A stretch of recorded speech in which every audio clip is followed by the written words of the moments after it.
Thank you, Mr. Chairman. Mr. Wilson, we're all familiar with Secretary Mattis' quote that if you don't fully fund the State Department, you better buy me more ammunition.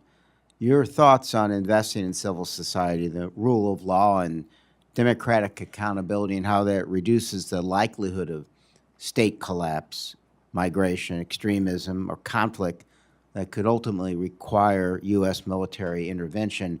And the professor in me says, please include in your answer the role of cuts to USAID and the U.S. role in the world and the threats of conflict.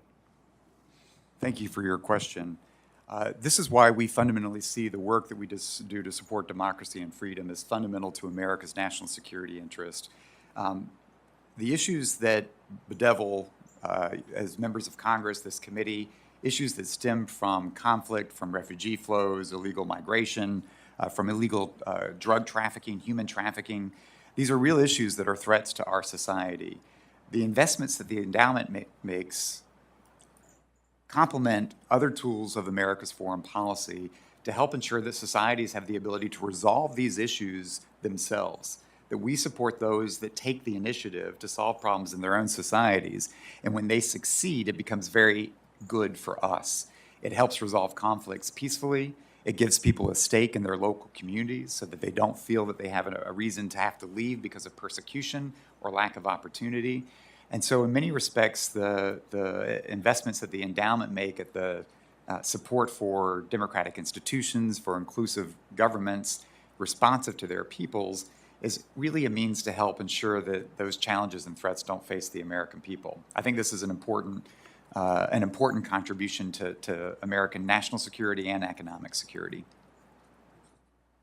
Again, just to get full credit for your answer, USAID, how that is specifically played a role, and what, if anything, are you hearing from our NGOs, allies, and others of how this has impacted the U.S. status in the world and local security issues?